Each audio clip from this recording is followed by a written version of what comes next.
Muy, pero muy buenas noches, amigos del Esteganógrafo. Aquí estamos nuevamente compartiendo estos programas del ciclo 2015 que realmente me dan enorme alegría y la posibilidad de compartir con ustedes, bueno, material de todo tipo. Y el de hoy, bueno, más que nunca realmente una joya. ¿Por qué? Bueno, ya lo sabremos. Antes de eso, agradecer justamente a la gente de Electromusic, a la gente de la boutique del libro, que como siempre me acerca un librito. Y en este caso, hay muchos libritos, pero tengo a mano este en particular, que es un librito que tiene que ver con nuestra invitada del día de hoy, de la doctora María Estela Mansur. Es un librito que dice Arqueología del Jaén, investigación etnoarqueológica en el sitio ceremonial de la Sociedad Shenlam de Tierra del Fuego. En síntesis, en este librito que está el descubrimiento de nada más ni nada menos lo que sería el último Jaén que se hizo en Tierra del Fuego. Una joya, un descubrimiento. Y por si fuera poco, este librito lamentablemente aún no está en las librerías. Pero vamos a hacer fuerza y motivo por el cual es justamente que lo estoy mostrando, porque a través de la presión que hagamos y las ganas y la alegría por aprender cada vez más de nuestros pueblos originarios, bueno, que merecemos que este libro esté en la casa de todos los fueguinos. Ahora sí, hechas las presentaciones, me voy al living que me está esperando la autora nada más ni nada menos que del libro y bueno, y también la autora de un encuentro extraordinario que se llevó a cabo hace pocos días aquí en la ciudad de Ushuaia, denominado El Coloquio. Ella nos va a explicar. Voy a venir al living. María Estela Mansur, muy buenas, ¿cómo te va? Manuel, ¿cómo estás? Muy contento, muy contento. Bueno, este libro la verdad que... Bueno... Se hace esperar, se va a hacer esperar, ¿no? Se va a hacer esperar un poquito más. Ajá. Primero que nada te quiero agradecer la invitación, muy contenta de estar acá. Ajá, por favor, nosotros, bueno, siempre estamos tratando de encontrar estas cosas maravillosas que se dan a veces en Tierra del Fuego y yo considero que esto es uno de los eventos culturales más importantes del año y que no debe ser el último, por favor. No, por supuesto. Con seguridad no va a ser el último. Fue un evento muy importante, pero además fue tan gratificante ver el grado de aceptación que tuvo por parte de la gente, el grado de interés, los visitantes, las preguntas, la difusión y demás, que es realmente fantástico. Sí, estamos todos muy entusiasmados con eso. Sí, yo lamento no haber podido ir porque mis horarios no me lo permitían, si no habría estado preguntando muchísimo. Así que bueno, me voy a preparar para el próximo. Lo cierto es que dejo tu librito aquí en la mesa y estamos con otros libros acá presentes que vos has traído porque, bueno, nos ha convocado y la posibilidad de tenerte aquí en el programa el hecho que recientemente se llevó a cabo este coloquio sobre los pueblos originarios. ¿Por qué se denominó coloquio y cuál era la intención al decirle coloquio? Mira, te lo voy a contar en función de los materiales que nos llevaron a hacer esto. Sí. Este es el catálogo de la exposición. Mostrarlo así. Ah, sí, exactamente. El espíritu de los hombres de Tierra del Fuego. ¿No? ¿Por qué se llamó el espíritu de los hombres de Tierra del Fuego? Vamos a la obra madre de todo esto y les cuento la historia. Bueno. Sí, es por favor. Este libro... Ese es, digamos, el... que es un magnífico libro de fotografías, de bellas fotos, que fue editado por un editor, fotógrafo y editor francés, que se llama Xavier Barral, y van a ver que el libro es exclusivamente un libro de fotografías, ¿sí? No es un texto, no es una enciclopedia, es un libro de arte con fotografías magníficas. Son fotografías que parece que hubieran sido tomadas ayer. Que ahora que yo las muestro, vos me dirás, pero estas fotografías yo las conozco. todos las conocemos. Sí, claro, las conocemos. Todas, sí, casi todas. Bien, entonces Bueno, hagamos un poquitito la historia del libro. Sí, sí, por qué? favor. Sí. Las fotografías son las fotografías que tomó Martín Gusinde Ajá. en la década de 1920. Martín Gusinde, prácticamente todos los pueguinos hemos oído hablar de él. No hace falta ser ni docente ni antropólogo para conocer algo de Gusinde. Voy a colocarlo aquí. Por favor.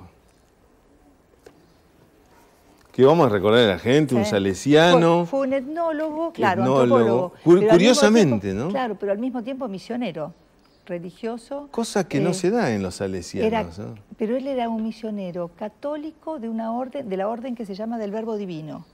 Venía de Alemania. Fue como educador a Chile y estuvo en Santiago durante muchos años, enseñando en el colegio en Santiago, y allí decidió hacer sus expediciones a Tierra del Fuego. Fueron 4 viajes en los que tomó contacto con los descendientes de todos los pueblos originarios de Tierra del Fuego que vivían todavía aquí. Nunca mejor dicho, gracias a Dios. Exactamente, esa fue la cuestión. Porque si no fuera por él... Ahora, cuando él vino, la gente con la que se entrevistó era gente que ya estaba viviendo y trabajando en estancias, como peones de estancia, vestidos a la europea. En realidad no este estilo de fotografías que yo mostré recién.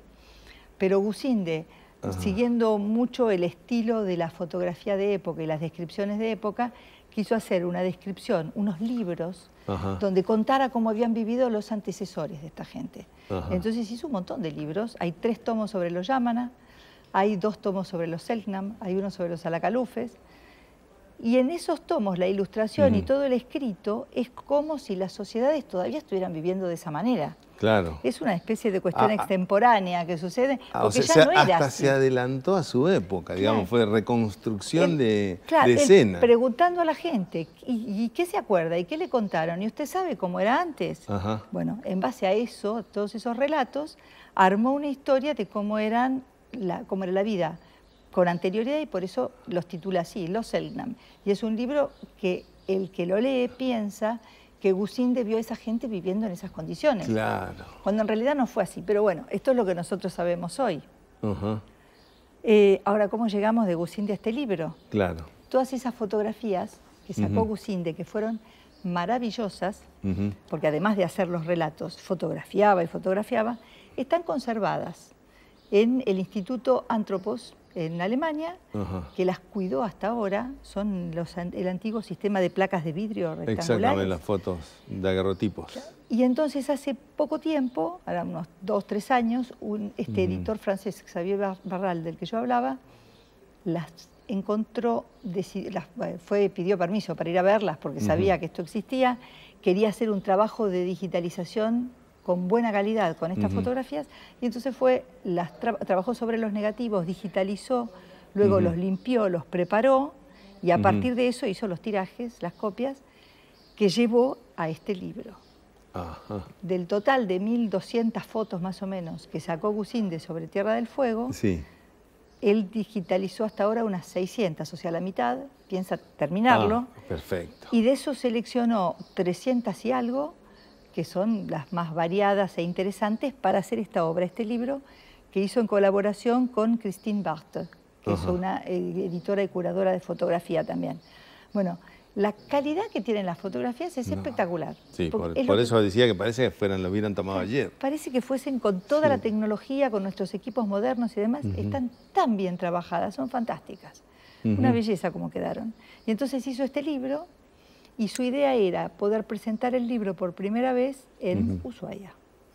Entonces, y encima está este libro, es otra cosa, eso sí. ¿El tuyo no está? Pero este sí. Este sí. Gracias. Esto se hizo con el apoyo de la Embajada de Francia, que facilitó un montón de cosas en cuanto a la posibilidad de traerlo, y bueno, armado de cosas para la presentación acá, pero sobre todo que tomó en contacto con la Municipalidad de Ushuaia, con Cultura de la Municipalidad, y entonces entre Cultura de la Municipalidad y Cultura de la Embajada hicieron posible todo esto, que fue la presentación del libro. La presentación del libro iba junto con una exposición fantástica, y la exposición está abierta, fue inaugurada la semana pasada, creo, y va a estar abierta durante todo el mes de noviembre. Así que tenés tiempo de ir a verla. Sí, por favor, y esperemos vamos que a mostrarla. Toda la gente que pueda y que tenga tiempo vaya a verla porque es fantástica. Realmente un nivel de presentación de fotografías bárbaro. Y hay muchas fotos juntas en estas condiciones que no son fáciles de ver. Uno las puede tener en libros, pero no presentadas así. Están muy bonitas. Además, una cosa que me da muchísimo gusto es mostrar realmente que él ha mostrado los auténticos, bueno, Shellnam que quedaban en esa época, ¿no? Y las mujeres, debo aclarar, mostrando muchas de ellas una hermosa belleza. Ah, sí. Que a mí eso me gustó, porque la caricatura que se hacía muchas veces era una cosa de personajes realmente muy feos, ¿no? O como muy caricaturescos y que no daba un buen aspecto, ¿no? Las fotografías estas muestran gente espectacular, sí. Se ve que realmente los Shellnam... De gran belleza, sí, y además... hablamos mucho durante... Bueno, ahora paso a comentarte sobre el coloquio, pero hablamos mucho durante estos días sobre las condiciones de las fotografías. ¿Por qué Gusinde sacó tantas fotografías? ¿Cómo hizo para sacarlas? Porque cuando uno lo habla actualmente con la gente que nos rodea, todos piensan, ah, sí, sacó fotos, qué fácil, qué lindo, sacó la fotito. Entonces pensamos en el teléfono celular o en la cámara digital con el que hacemos chic, y sacamos miles de fotos. Automático. Bien, algunos como nosotros que peinamos alguna cana, sabemos que antes no era así, que era más complicado, teníamos que sacar fotografía, incluso hemos tenido laboratorios de revelado, bueno, pero esto ya no se hace más. No, igual en vidrio que era el daguerrotipo. En la época en que vino Gusinde, hay que pensar que el buen hombre venía desde Santiago de Chile, que vendría vía Punta Arenas o como podía. Pasar por Tierra del Fuego en aquella época, al lomo de mula, sin caminos y todo lo demás, nada fácil. Nada fácil, claro. Para ir a encontrarse con la gente, los Selknam que estaban en la zona del Fañano, en la reserva, o la gente que estaba en estancias, no era fácil llegar.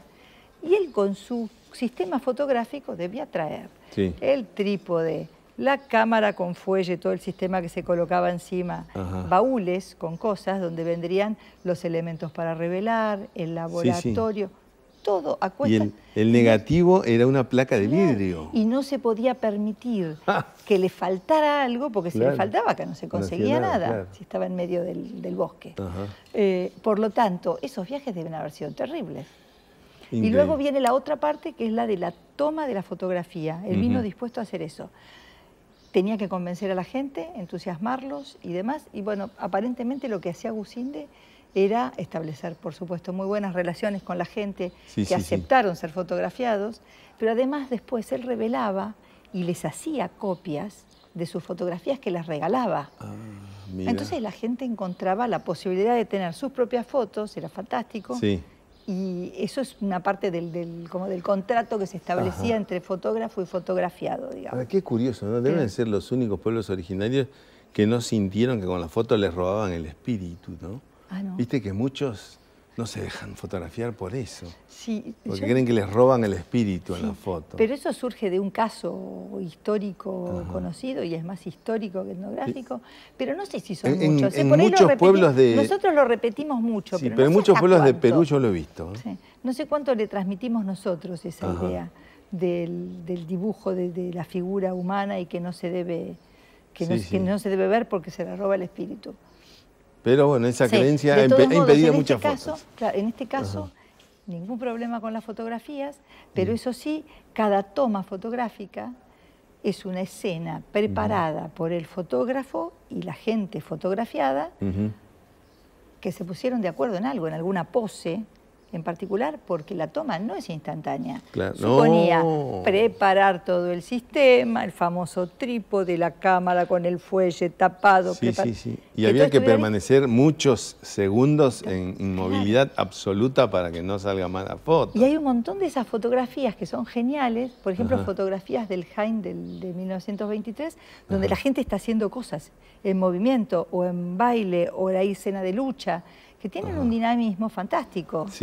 Y uno piensa que son fotos, tiende a la tendencia a pensar que son fotos instantáneas de gente en movimiento, Claro. y obviamente no. No, porque no se Eso podía era tomar. gente que debía estar acalambrada porque hacía 20 minutos que estaba dura, Ajá. encima hacía frío, nevaba, Sí. así que debe haber sido complejo. Qué trabajo. Sí, sí. Ah, y yo dije nevaba, Sí. ese es el otro tema del que Sí. también se habló en el coloquio, que es el de las condiciones climáticas de las fotografías. Ajá. Solo días lindos, Claro. solo de día y solo sin lluvia y sin nieve, porque si no, no se podía sacar fotos. Exactamente. Entonces, claro, tenemos un clima espectacular en las fotografías. Qué trabajo.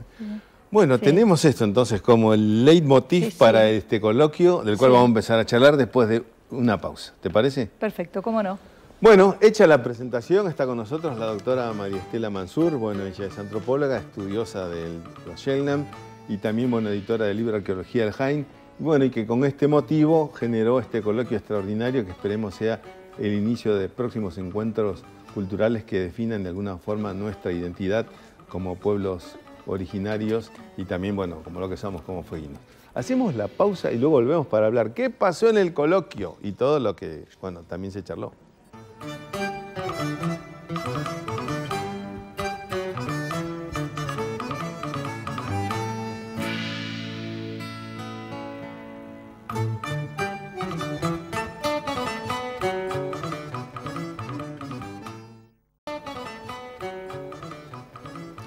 Bueno, y aquí estamos, segundo bloque, para seguir charlando, bueno, para entrar de lleno a lo que es el coloquio. Y la verdad que extraordinaria propuesta esto de llamarlo coloquio, porque quiere decir, como me estaba contando la doctora Mansur, que en realidad cualquiera podía asistir, no era una reunión académica, y uno podía ir y frente a los autores de los libros que en este momento más se ha leído y escrito sobre nuestras culturas originarias, uno podía preguntar lo que quería, ¿no? ¿Era así, Estela? Exactamente. Qué suerte. ¿Cómo? La idea de este coloquio, les iba a contar el título del coloquio, fue Fotografías etnográficas de pueblos originarios fueguinos, Ajá. arqueología, antropología, estética. O sea que cada autor, digamos, iba mostrando las fotografías con las cuales habían trabajado en sus libros y hacían la explicación, obviamente, al decir etnográfica quiere decir de toda de todo el quehacer diario, ¿no? Que se hacía, que se muestran en las fotos. Sí, en realidad es más que eso todavía. Claro. Porque lo que se hizo fue las fotografías que ilustran sus obras, pero además hay gente que hizo un rastreo de todas las fotografías etnográficas que se tomaron en Tierra del Fuego desde el comienzo, desde los primeros viajes, es decir, de todas las fotografías históricas de Tierra del Fuego. Entonces la idea fue que pudiésemos convocar a toda esa gente para que pudiesen interactuar, discutir, comentar sobre la obra de Xavier Barralí sobre fotografías etnográficas en general. Y la primera pregunta fue, ¿y cómo lo hacemos? ¿Hacemos una reunión de expertos, un congreso científico, académico? Y no, hagamos una reunión que sirva para la comunidad de Ushuaia, que es la que quiere saber de todo esto. Esto fue como muy impulsado o parte de iniciativa de cultura de la municipalidad, que quería sobre todo hacer una cosa totalmente abierta, en la que la gente pudiese participar, y entonces se decidió hacerlo en la Casa de la Cultura para tener la exposición en el foyer y el coloquio, que llamamos coloquio, hacerlo en la Sala Nini Marshall. Entonces hubo posibilidad de estar interactuando permanentemente. La gente podía ver la muestra y luego participar en las reuniones estas en el coloquio, que era solamente a la tardecita, y por supuesto hacer preguntas, interactuar, porque ese era el objetivo. Pero bueno, hasta ahí tenemos, yo digo que esto es como una mesa de 3 patas, ahí tenemos 2 patas. Uno es el artístico y la fotografía, el otro es los expertos, que allá ya volvemos a ellos, que hablaron con los temas y qué dijeron en relación con estas fotografías. Y la tercera pata es la de la gente fotografiada, porque Gusinde es el fotógrafo en este caso, pero están las caras de un montón de gente que son los abuelos, los bisabuelos o los parientes, otro tipo de parientes, de gente que vos y yo conocemos, de amigos y otros no tan conocidos, que viven hoy en Ushuaia, en Tolwyn y en Río Grande. Es decir, hay un montón de descendientes de pueblos originarios, algunos están nucleados en alguna de las asociaciones que hoy existen, como la Sociedad Rafaela Easton de Pueblos Selknam, que tienen en Tolwyn y en Río Grande, o como la comunidad Yagán Ushuaia, que está formada desde hace poco más de un año en Ushuaia, así como tal, con entidad como tal, pero hay otro montón de gente que no se reconoce en ninguna de las dos y que, listo, son conocidos y amigos que viven acá en el pueblo, como digo yo. Entonces toda esa gente tiene a sus parientes fotografiados acá, claro, y hoy con sus caras expuestas en esta exposición. Por lo tanto era importantísimo que participaran también. Claro. Y ellos estuvieron presentes desde la inauguración, en todo lo que sucedió en el coloquio y con posibilidad de interactuar, pero además tienen ahora disponibilidad de tiempo y espacio en la Casa de la Cultura para hacer ellos mismos sus propias presentaciones. Entonces, el caso de la comunidad Yagán Ushuaia, todos los jueves por la tarde hay una presentación en la que charlan con la gente, con el público, presentan un video y comentan cosas sobre lo que era la vida en el pasado y lo que es su vida hoy como descendientes de Yagán en Ushuaia. Y con la comunidad Selknam todavía no hay una cosa así sistemática con cada día, pero ya hay programado un evento para el próximo viernes, el viernes 13. Entonces, por eso decía, esto es como una mesa con tres patas. Hay claro, tres pilares sobre los que se asienta un evento como este, que creo que por eso es tan exitoso, porque en realidad todos nos sentimos reconocidos y todos estamos interactuando en esto. Claro, no sé, viste, lo académico como que siempre por académico mismo, siempre se aleja un poco. Claro, exactamente, siempre parece que estuviese tengo al otro lado, por lejos o por fuera. En una posición asimétrica siempre, ¿no? Claro. Está como ahí arriba. Y la cosa es bajarlo para que... Y al contrario, en el caso de lo académico-antropológico, nosotros digo los arqueólogos, los antropólogos, los etnólogos, siempre en relación directa con la gente, porque además son para nosotros fuente de información y destinatarios de nuestro trabajo. Porque nuestro trabajo solamente sirve para eso, primero para ellos, para los descendientes, luego para todo el resto de la comunidad, porque, vos lo decías al comienzo, estas son cosas que sirven para generar identidad, interacción en una sociedad, a partir de ahí arraigo y toda una serie de cosas por las que uno empieza a reconocerse como sociedad. Y me diste justamente el pie, porque esto ha puesto mucho acento en la etnografía, ¿no? Que es la muestra misma de la fotografía, y que la etnografía, para que la gente sepa, es justamente... son las costumbres y los usos y los modos de vida de la gente y en base a eso como material. Y eso a mí siempre me da la posibilidad justo de plantear, y lo hubiera planteado, bueno, aprovecho que estés acá, para tomar conciencia y realmente decirle al mundo, ¿no? Creo que uno de los grandes aportes del pueblo Selknam o de la cultura Selknam al mundo, y no solo Selknam, de los fueguinos, ¿no? Es demostrarle al mundo que se ha podido vivir por más de 10.000 años acá, en las zonas más adversas prácticamente del mundo, y sin tener organización social, o sea, jefes y religión. Eso creo que es una cosa muy, muy, muy grande. Claro. Sí, esto es algo que en la historia de la humanidad... No, en la historia de la humanidad tendría que saberlo. No, se puede. Sí, es posible. Se puede. Sí, en la historia de la humanidad hay una parte muy importante, que es esta a la que vos te referís, que es la de la gente que vive en el sistema que se llama de caza y recolección. La Organización Social de Cazadores-Recolectores, que es muy particular, que algunos dicen, eso es previo a la agricultura, que es la que permite las sociedades estables, los asentamientos con estructura urbana, ciudades y demás, que son los que generan poder y clases políticas y sacerdotales y un montón de cosas de lo que conocemos. Y sin embargo, no es cierto que sea previo. Es cierto que en la historia de la humanidad esto comenzó antes, obviamente. Primero se fue cazador-recolector y después hubo otros modos de organización más complejos.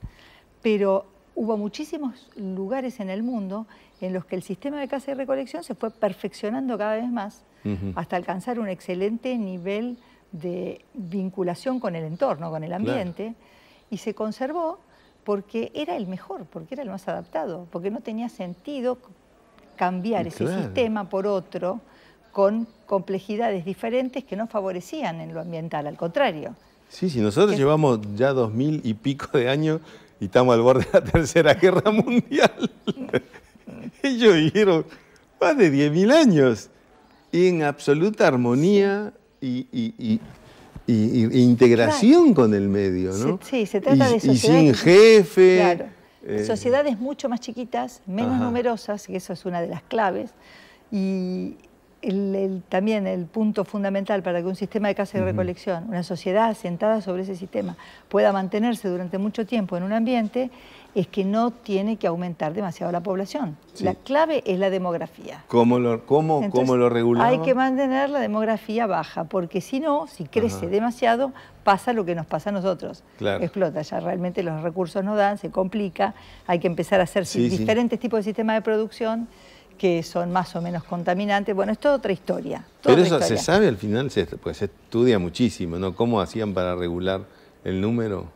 Pues no solo eran los yaganes, sino los Selknam y eran los Haush y todo, ¿no? Y en general todas las sociedades cazadoras-recolectoras han tenido esto. Y en parte se autorregula por las cuestiones alimentarias y ambientales. Y en parte hay otras cosas que se establecen, como en este caso lo que tiene el sistema Selknam particularmente es este extremismo en el mundo patriarcal y en el dominio de los hombres sobre las mujeres, que indudablemente debía influir en la reducción de la fertilidad, como para que hubiese menos chicos. Claro. Todos los viajeros que venían se sorprendían por ver la cantidad de criaturas que había entre los Selknam, pero en realidad cuando uno escucha esto y dice cantidad de criaturas y cantidad ninguna, comparada con la cantidad de hijos que se tenían en cualquier otro, en ese mismo momento, no sé, en el fin de la Europa medieval, por ejemplo. Igual vos me estás diciendo patriarcal, y sabemos que antes, ¿no? Antiguamente eran las mujeres las que tenían, digamos, la mayor responsabilidad en los Selknam, antes y después del Hain, ¿no? Pero solamente en los tiempos míticos, eso es un relato. Eso es un relato. No, lamentablemente nunca fue cierto, hubiese sido fantástico. Pero las mujeres nunca tuvieron el dominio entre los Selknam. No nos hicieron el cuento. Estábamos totalmente dominadas las mujeres entre los Selknam. Ya estamos entrando dentro de mitos y leyendas. Yo te pediría, antes de seguir explayando con este tema, vamos a hacer una pausa. Bien. Y vamos a dejar picando. Bueno, perfecto. A la vuelta, imagínense lo que acaba de decir la doctora Mansur, autoridad en el tema si las hay, que bueno, esto del Hain parece ser que fue un mito. Vamos a hablar de mitos justamente, a ver si las mujeres tuvieron o no el poder en los Selknam en su momento, bueno, hace miles de años atrás. Hacemos la pausa.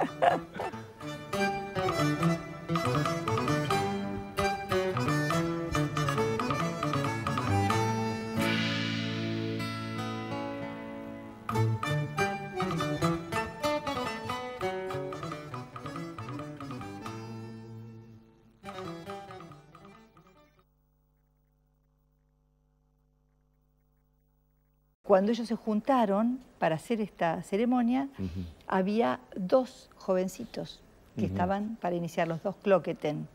¿Sí? Solamente esos dos. La ceremonia hacía tiempo que no se hacía, pero ¿quién fue? El director del Hain. A ver si encuentro aquí por favor, alguna fotografía. Tomate el tiempo que quieras, tranquila, y seguí contando. Yo había visto hoy una fotografía del... Sí. O sea que el Cloqueten vendría a ser como el adolescente a ser iniciado. Yo ya había encontrado esta fotografía, que es la fotografía... Por favor, muestren esa foto. A ver si la podemos ver. Sí, esa foto vale oro. Esta es la fotografía de la choza del Hain de 1923, que se hizo en la zona del Fañano, en el que estuvo Gusinde. Ese es en el que estuvo Gusinde. Allí se va a ver. El que supuestamente es el último. Esta es la fotografía que sacó Gusinde. El que supuestamente es el último se hizo en 1923. Cuando, yo te decía, la gente ya no vivía, ni estaba vestida del estilo en que uno lo vea. Occidentales, usaban... Bien. Este señor que aparece aquí... Sí. A ver. Fíjate bien, ¿no? Fue el director del Hain de 1923. Que sería un son... Que es, a ver si podemos ver allí su foto, que es Teneneneshk. Que acá está vestido con las ropas tradicionales para el Hain, pero lo tenemos en otras fotografías donde está vestido con traje occidental bota, y común y silvestre, claro, exactamente, cómo se vestía él en esa época. Pero ¿qué sucede? Este señor tenía en mente y debía recordar, pero claramente, todos los rituales y todos los pasos que se hacían en el Jaén, porque él mismo había sido iniciado años antes, cuando él fue adolescente. Y en ese Jaén además estaba iniciando uno de sus sobrinos, así que indudablemente... El que está al lado suyo es uno de los iniciados. Claro, es uno de los espíritus estos, de los ritos del Jaén. Te decía, él mismo debe haber hecho un esfuerzo para que todo esto fuese muy real, tal como se hacía. Quiero decir, muy recordando los ritos tradicionales. No es un invento que hicieron porque estaba Gusinde. Claro. No es una escenificación total como uno piensa. Ah, no fue tanto armado para Gusinde, sino que hacía falta hacer un Jaén, digamos. Yo creo que aprovecharon la circunstancia. En realidad, Gusinde les dio la oportunidad de hacer un Jaén que de otro modo no sé si hubieran podido. Claro. Acá fue como el acuerdo de todo el mundo para que esto se hiciera. Digamos que Gusinde le pidió permiso a los estancieros. Les vino bárbaro. para hacer su Jaén. Y yo te quería decir que una de las personas que más trabajó, de quien ya hemos hablado en otras oportunidades, quien más trabajó sobre este tema, gran conocida para todos los fueguinos también, es otra etnóloga francesa que se llamaba Anne Chapman. Tan recordada. Anne Chapman, porque Anne, cuando estuvo por primera vez en Tierra del Fuego en los años 60, conoció a los descendientes de Selknam, pero además conoció la obra de Gusinde, se fue rápidamente... Del mismo Gusinde. Del mismo Gusinde del que estamos hablando. Claro. Conoció todo esto, entonces volvió rápido a su casa, se anotó en un curso de alemán y empezó a estudiar alemán a toda velocidad, a lo loco, y se pasó 1 año y medio encerrada estudiando alemán. Para entrevistar a Gusinde. Para irse a Alemania a ver a Gusinde, que estaba de vuelta ahí en Alemania, en el lugar, en el instituto, y ver sus materiales, charlar con él, leer su obra, por supuesto, porque la obra estaba solamente publicada en alemán hasta aquel momento. Recuerden que la traducción al castellano de la obra de Gusinde recién se hizo en la década del 80, creo que fue en 1984, 82 o 84 cuando se publicó, que se traduce y publica en Buenos Aires. Anne se merece un monumento. Claro. Entonces, y además yo creo que a partir de ese trabajo, Anne fue quien más ayudó a que se popularizaran las fotos de Gusinde en Argentina y en Tierra del Fuego en especial, y quien más ayudó en el conocimiento de todos los mitos y leyendas y en la historia del Jaén, porque escribió muchísimo sobre esto. Ayornó todo lo que estaba de un modo un poco críptico en el libro de Gusinde, y además hizo investigaciones muy extensas sobre ese tema. Sí, que además una cosa que me encanta Anne Chapman, es que vista desde una mujer y vista, digamos, desde una científica lo más imparcial posible, ¿no? Claro. Porque una de las cosas que se critica mucho a Gusinde es que, bueno, él veía las cosas a través de no podía evitar dejar de ser un sacerdote. Sí. Y eso es un gran filtro, quieras o no. Claro, sacerdote y masculino. Y masculino. Sí, claro.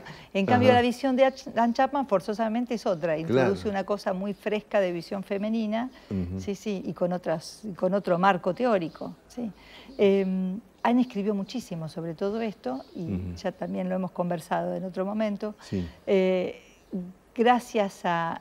Yo rescato un montón todo su trabajo. Faltó Anne en el coloquio, digamos, claro, ¿no? Pero estuvo presente a través de otra cosa. Sí. El Centro de Patrimonio Documental Anne Chapman, que hemos creado en la Universidad de Tierra del Fuego, fue auspiciante de este coloquio. Tanto el centro Anne Chapman como el CADI, que son quienes ponen la parte académica en esto.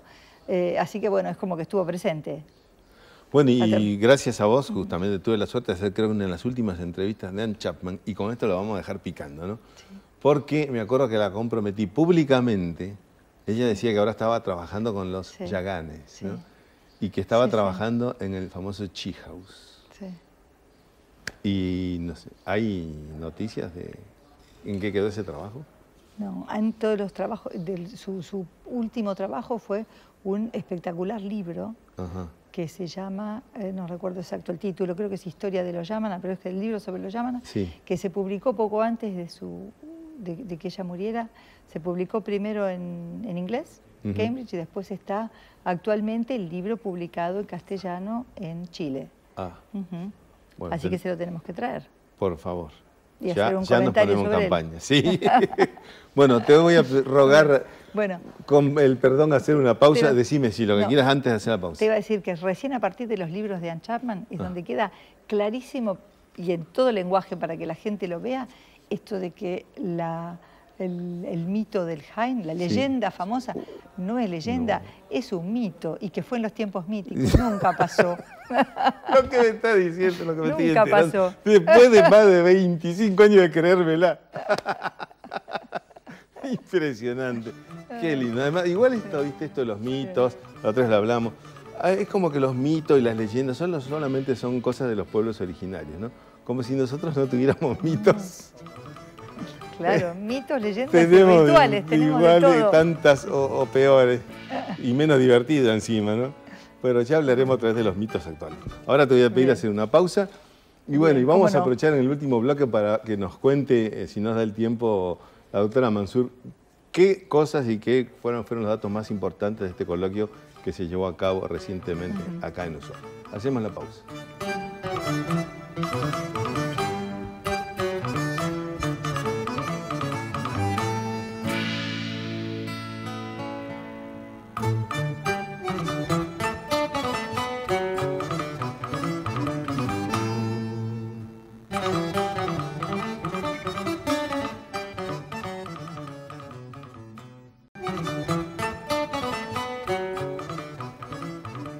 Bueno, y en este último bloque vamos realmente a charlar, aunque hemos estado charlando, todo tiene que ver con este coloquio que se llevó a cabo sobre el espíritu de los hombres de Tierra del Fuego, a través justamente de la invitación de estas fotografías que aún vamos a poder ver todo el mes de noviembre en la Casa Bevan, y bueno, están todos invitados. Bueno, Estelita, en este último bloque, decime a vos, o qué es lo que más te impresionó o que te gustaría que la gente sepa de lo que se comentó, de lo que se difundió en este coloquio. Un montón de cosas, pero bueno. En 10 minutos. Va a ser medio difícil. Uno o dos, no importa, después hacemos 2 programas más. Te cuento las cosas que más me impactaron. Bueno, los participantes eran, vos lo dijiste recién, investigadores que han trabajado muchísimo tiempo, no digo toda su vida, pero algunos sí, y otros una buena parte, que se han dedicado muchísimo a trabajar en lo que llamamos antropología visual, que es todo lo que se puede saber a partir de las imágenes, de las fotografías con respecto a la historia. Y eso es una de las cosas que a mí más me impactó, me pareció apasionante, es interesantísimo, no es mi tema, obviamente, porque entonces uno se da cuenta que a partir de las fotografías se puede hacer una lectura que permite saber un montón de cosas que no son las que están expresadas en el texto. Normalmente en un libro o en un informe o en lo que sea, la gente escribe determinadas cosas, ¿sí? Yo estuve en tal lado, vi esto, vi el otro, y pone una foto. En una primer abordaje, la foto corresponde al texto, pero cuando uno se olvida del texto y empieza a mirar la foto y trata de sacar las intenciones del autor, empiezan a salir las intenciones o las no intenciones, el inconsciente, lo involuntario de los fotografiados. Y se pueden leer montones de cosas. Y esto me resultó apasionante. Así que, bueno, eso es campo de estudio de las 2 primeras expositoras, que ya te cuento quiénes eran. Una es la doctora Margarita Alvarado, que trabaja en la Universidad de Chile, en Santiago. Y la segunda fue Dana de Fiore, que es antropóloga, trabaja en la Asociación de Investigaciones Antropológicas en Buenos Aires, es investigadora de CONICET. Las 2 son coautoras de un libro espectacular, que es este que yo lo traje para que un poco se viera de qué se trata. Un libro que se llama Fueguinos, en el que también participa Carolina Odone y participa Javier Maturana, que son gente que se reunió para trabajar en esto, escribiendo partes específicas, pero sobre todo recopilando todas las fotografías que conocían hasta ese momento de distintos autores. Por ejemplo, de la foto de tapa, ¿qué nos puedes decir? Están espera que te muestro algunas de las de aquí dentro, están desde las fotos de la misión científica del Cabo de Hornos, fotos de Gusinde, fotos de Agostini, montones de fotos que para nosotros muchas son conocidas, y están vistas, estudiadas, comentadas con respecto a su quién las tomó, en qué momento, cronología y qué sé yo. Está fantástico. El Fueguinos es lo que más nos interesa a nosotros para Tierra del Fuego, pero son gente que ha trabajado muchísimo sobre esto, sobre fotografía, incluso con otros. Margarita Alvarado comenzó trabajando con los mapuches. ¿Este libro está acá? Y ella, este libro yo supongo que debe estar acá en librería. Está editado por Pehuen en Chile, en Santiago. Bueno, gente que sabe muchísimo del tema. Fue fantástico, porque una fue la visión desde la estética, la de Margarita Alvarado, y la otra fue más desde la arqueología, que fue la de Dana de Fiore, trabajando sobre fotos. Claro. Una cosa a mí que me impresionó una vez, por ejemplo, respecto a las fotos, como para que la gente tenga la idea, tuve la suerte de hablar con un investigador una vez y me dice, mira, y no estamos hablando de aborígenes de Tierra del Fuego, me dice, mira, ese tiene botas. Si tiene las botas puestas es porque le entraba el pie en la bota. Quiere decir que este no caminó pata al suelo mucho tiempo. Por ende, claro, no, tan aborigen no era. Estaba acostumbrado a usar. Ya estaba acostumbrado a usar botas. Sí, sí. ¿No? Sí, por supuesto. Ese es el tipo de lectura que uno puede hacer a partir de la fotografía. Exactamente. Ya sabés a qué edad, en qué periodo corresponde. Muchísimas cosas se pueden ver a partir de allí. Un yagán, un chile, imposible que le entrara una bota. Claro, uno se la puede poner durante un rato, pero después... es como con las criaturas. Te muestro este otro. A ver. Este libro de Marisol Palma, que fue la tercera de las expositoras en el coloquio. Marisol es historiadora. Trabajó, hizo su tesis de doctorado y toda su investigación de doctorado, que después se plasmó en este libro fotografías, sobre las fotografías de Gusinde. A ver, adentro, algo de adentro. Bien. Esto es un libro de investigación, no, es un libro de texto. De texto. Que tiene, este es un texto y que tiene algunas fotografías. Digamos que esto es como todo el material que se puede deducir. Es un libro de texto con algunas fotografías. ¿Ves? Y es el material que se puede deducir, como vos decís, en base a una fotografía. Claro, esta es toda su investigación. No, pero esta es desde la historia. Es otra cosa, cambiamos de óptica, digamos, sobre las fotografías. Te decía, primero tuvimos desde la estética, desde la arqueología, y este fue desde la historia, porque Marisol Palma es historiadora, hizo su tesis de doctorado en Alemania, ¿no?, sobre la obra de Martin Gusinde, el personaje de Martin Gusinde y las fotografías. Entonces este libro es el resultado de eso. Después cambiamos un poco el enfoque y pasamos a las confrontaciones arqueológicas y otras cosas. Y fue mi presentación fue sobre este tema, el de la arqueología del Jaén, que en realidad busca comparar los datos que presentó Gusinde en su obra, en todas estas fotografías sobre lo que era el Jaén de 1923, que él fotografió y mostró de ese modo, con un lugar conocido arqueológicamente, que es este Jaén donde yo estuve excavando, que se llama Ewan, es el sitio arqueológico Ewan, en el que está todo el resto arqueológico de un lugar donde se realizó una ceremonia, pero no hay ningún relato, no hay escritos.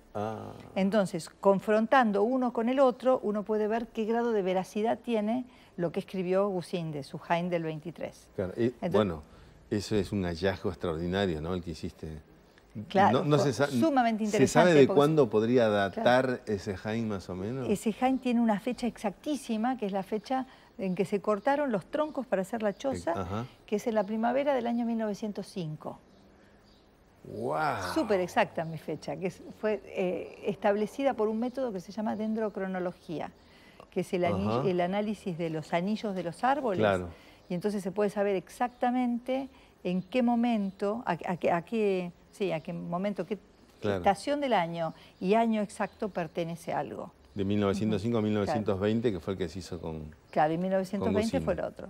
Y luego los otros dos expositores... ¿Nos queda un minuto? Cambiando de tema, fueron Ernesto Piana, que habló sobre los Yámana de Remolino, con los que estuvo en contacto el Gusinde en su viaje, y luego Luis Orquera, que habló sobre Gusinde, su personalidad, y lo titulamos El autor en contexto.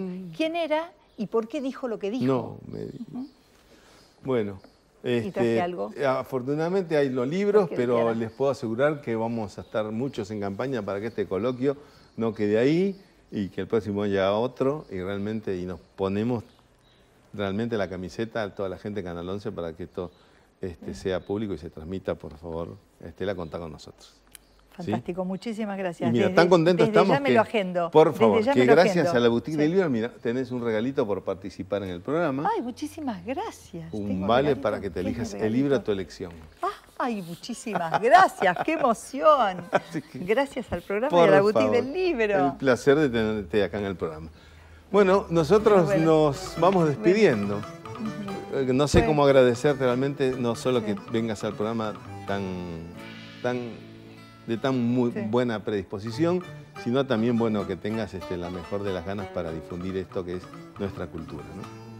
Estelita, muchas gracias y te comprometo públicamente a que haya un coloquio 2016. Muchísimas gracias a vos por la invitación. Ya sabes, contás conmigo para cuando quieras que hagamos difusión sobre estos temas que son esenciales para todos nosotros. Sí, y habrá un coloquio 2016. Genial. Desde ya. Comprometida públicamente, nosotros nos vamos con la alegría de saber que va a haber un nuevo coloquio 2016 y vamos a participar activamente para que esto se dé, se difunda y llegue a todos a través de Canal 11. Un placer haber compartido este programa, gracias por acompañarnos, hasta un próximo esteganógrafo, un placer enorme. Me voy a despedir hoy con un beso palomita que me han dicho hace rato que no lo doy. Gracias por acompañarnos.